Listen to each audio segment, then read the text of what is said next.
A Newbery Honor Book, Frog and Toad Together, by Arnold Lobel.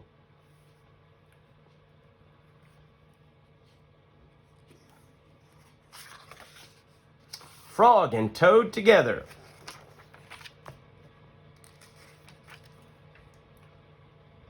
One morning, Toad sat in bed. "I have many things to do," he said. "I will write them all down on a list so I can remember them." Toad wrote on a piece of paper, "A list of things to do today." Then he wrote, "Wake up." "I've done that," said Toad, and he crossed out "Wake up." Toad took his clothes out of the closet and put them on. Then he crossed out "Get dressed." Toad put the list in his pocket. He opened the door and walked out into the morning. Soon Toad was at Frog's front door. He took the list from his pocket and crossed out "Go to Frog's house." Toad knocked on the door. "Hello," said Frog. "Look at my list of things to do," said Toad. "Oh," said Frog, "that is very nice." Toad said, "My list tells me that we will go for a walk." "All right," said Frog. "I am ready." Frog and Toad went on a long walk. Then Toad took the list from his pocket again. He crossed out, "Take walk with Frog." Just then there was a strong wind. It blew the list out of Toad's hand. The list blew up high up into the air. "Help!" cried Toad. "My list is blowing away. What will I do without my list?" "Hurry," said Frog. "We will run and catch it." "No," shouted Toad. "I cannot do that." "Why not?" asked Frog. "Because," wailed Toad, "running after my list is not one of the things that I wrote on my list of things to do." Frog ran after the list. He ran over hills and swamps, but the list blew on and on. At last, Frog came back to Toad. "I am sorry," gasped Frog, "but I could not catch your list." "Blah," said Toad. "I cannot remember any of the things that were on my list of things to do. I will just have to sit here and do nothing," said Toad. Toad sat and did nothing. Frog sat with him. After a long time, Frog said, "Toad, it is getting dark. We should be going to sleep now." "Go to sleep?" shouted Toad. "That was the last thing on my list." Toad wrote on the ground with a stick, "Go to sleep." Then he crossed out, "Go to sleep." "There," said Toad. "Now my day is all crossed out." "I am glad," said Frog.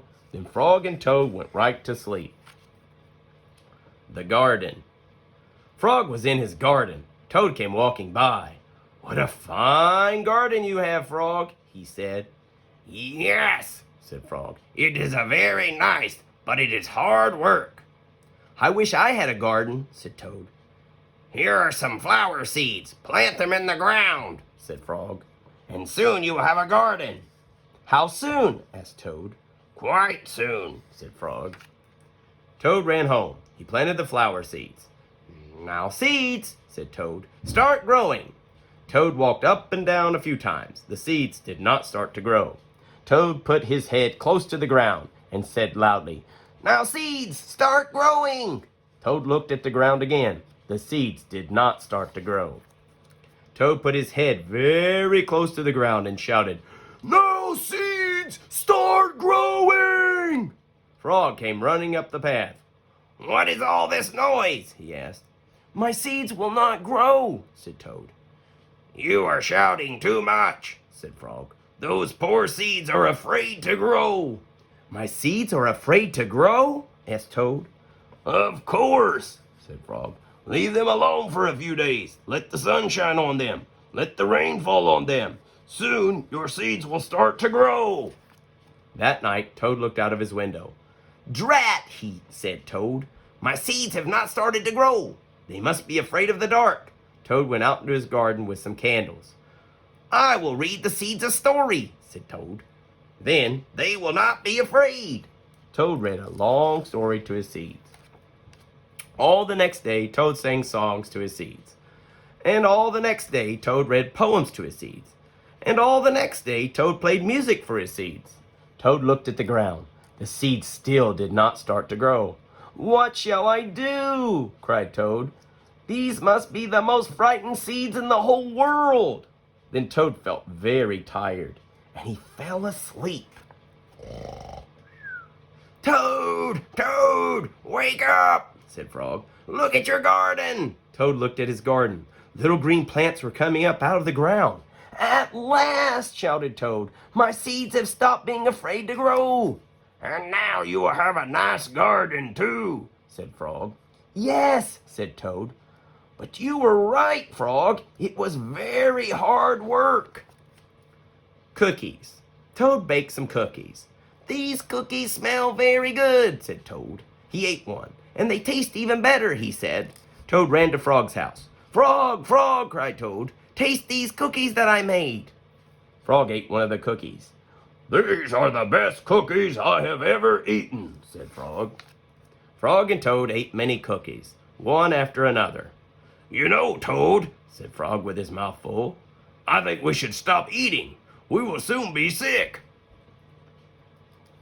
"You are right," said Toad. "Let us eat one last cookie, and then we will stop." Frog and Toad ate one last cookie. There were many cookies left in the bowl. "Frog," said Toad, "let us eat one very last cookie, and then we will stop." Frog and Toad ate one very last cookie. "We must stop eating," cried Toad as he ate another. "Yes," said Frog, reaching for a cookie. "We need willpower." "What is willpower?" asked Toad. "Willpower is trying hard not to do something that you really want to do," said Frog. "You mean like trying not to eat all of these cookies?" asked Toad. "Right," said Frog. Frog put the cookies in a box. "There," he said. "Now we will not eat any more cookies."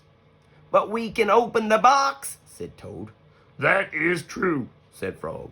Frog tied some string around the box. "There," he said. "Now we will not eat any more cookies." "But we can cut the string and open the box," said Toad. "That is true," said Frog. Frog got a ladder. He put the box up on a high shelf. "There," said Frog. "Now we will not eat any more cookies." "But we can climb the ladder, take the box down from the shelf, cut the string, and open the box," said Toad. "That is true," said Frog. Frog climbed the ladder, took the box down from the shelf. He cut the string and opened the box. Frog took the box outside. He shouted in a loud voice, "Hey, birds! Here are cookies!" Birds came from everywhere. They picked up all the cookies in their beaks and flew away. "Now we have no more cookies to eat," said Toad sadly. "Not even one." "Yes," said Frog, "but we have lots and lots of willpower." "You may keep it all, Frog," said Toad. "I'm going home now to bake a cake." Dragons and Giants. Frog and Toad were reading a book together. "The people in this book are brave," said Toad. "They fight dragons and giants, and they are never afraid." "I wonder if we are brave," said Frog. Frog and Toad looked into a mirror. "We look brave," said Frog. "Yes, but are we?" asked Toad. Frog and Toad went outside. "We can try to climb this mountain," said Frog. "That should tell us if we are brave." Frog went leaping over rocks, and Toad came puffing up behind him. They came to a dark cave. A big snake came out of the cave.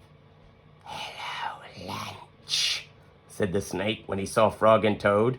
He opened his wide mouth. Frog and Toad jumped away. Toad was shaking. I'm not afraid," he cried. They climbed higher and higher, and they heard a loud noise. Many large stones were rolling down the mountain. "It's an avalanche!" cried Toad. Frog and Toad jumped away. Frog was trembling. "I am not afraid," he shouted. They came to the top of the mountain. The shadow of a hawk fell over them. Frog and Toad jumped under a rock. The hawk flew away. "We are not afraid!" screamed Frog and Toad at the same time.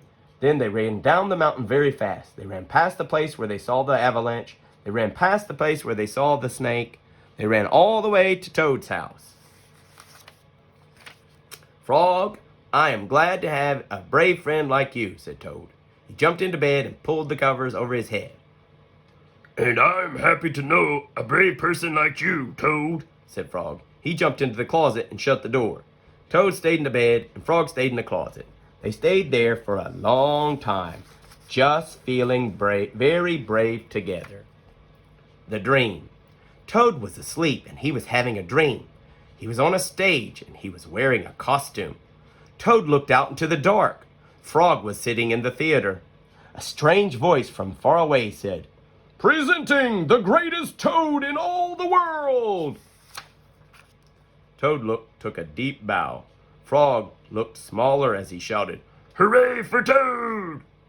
"Toad will now play the piano very well," said the strange voice. Toad played the piano, and he did not miss a note. "Frog!" cried Toad. "Can you play the piano like this?" "No," said Frog. It seemed to Toad that Frog looked even smaller. "Toad will now walk on a high wire, and he will not fall down," said the voice. Toad walked on the high wire.